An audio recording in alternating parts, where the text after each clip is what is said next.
রাজ্যের যুবক যুবতীদের master degree করার পরও চতুর্থ শ্রেণীর চাকরি করতে হচ্ছে। শিক্ষায় এই ধারা বদলের ডাক দিলেন এবার রাজ্যের শ্রমমন্ত্রী টিঙ্কু রায়। ত্রিপুরা রাজ্য শিক্ষক সংঘ ত্রিপুরা প্রদেশের ত্রিবার্ষিক দ্বিতীয় রাজ্য সম্মেলন এই আহ্বান জানিয়েছেন মন্ত্রী। রবিবার অনুষ্ঠিত হল ত্রিপুরা রাজ্য শিক্ষক সংঘ ত্রিপুরা প্রদেশের ত্রিবার্ষিক দ্বিতীয় রাজ্য সম্মেলন। নজরুল কলাক্ষেত্রে এই রাজ্য সম্মেলন অনুষ্ঠিত হয়।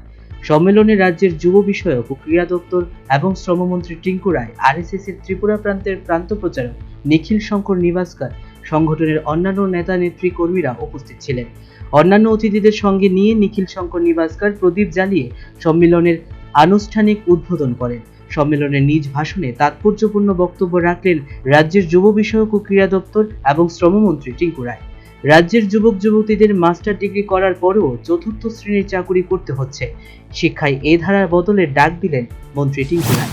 দেশ রাজ্য এগোচ্ছে, আমাদের রাজ্য গুটি গুটি পায়ে আমরা বলতে পারি আত্মনির্ভরতার দিকে এগোচ্ছে। কিন্তু এই যে ব্যবস্থাটা, এই যে পড়াশোনার ধরনটা, আজকে মাস্টার ডিগ্রি করার পরেও তাকে পিওনের চাকরির জন্য লাইনে দাঁড়াতে হয়, এটাও বদলাতে হবে। আমরা এখানে যারা সংগঠন করছি, আমরা যারা আজকে রাষ্ট্রবাদী সংগঠনে যুক্ত হচ্ছি, আমরা যারা সংগঠন তৈরি করব, আমাদের পাওয়া বা আমাদের সংগঠনকে বৃদ্ধি করা, আমাদের চাকরি করতে গিয়ে সরকারের কাছ থেকে যেগুলো পাওয়া বা যেগুলো আমাদের অধিকার, সেগুলোর জন্য তো লড়াই সংগ্রাম চলবে। কিন্তু আমাদেরও তো সামাজিক দায়িত্ব রয়েছে এই পরিবেশটা থেকে বের করা, যে আমাদের রাজ্যে আমাদের ছেলেমেয়েরা যেন আত্মনির্ভর শুধু বলার জন্য না, বিল্ডিং স্থাপন করা আত্মনির্ভরতা বলে না, স্বাভিমানের সঙ্গে বাচ্চাটাকেও আত্মনির্ভরতা বলে। আমরা স্বাভিমানী ছাত্রছাত্রী তৈরি করতে চাই, আত্মনির্ভর মানসিকতা ছাত্রছাত্রী তৈরি করতে চাই, রাষ্ট্রবাদী মানসিকতা ছাত্রছাত্রী তৈরি করতে চাই। এই কাজগুলো আমার। সর্বোপরি রবিবার অনুষ্ঠিত হলো ত্রিপুরা রাজ্য শিক্ষক সংঘ ত্রিপুরা প্রদেশের ত্রিবার্ষিক দ্বিতীয় রাজ্য সম্মেলন। সম্মেলনে তাৎপর্যপূর্ণ বার্তা দিলেন মন্ত্রী টিঙ্কু রায়।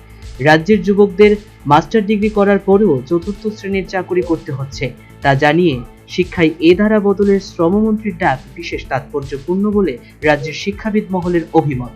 Bureau report, news vanguard.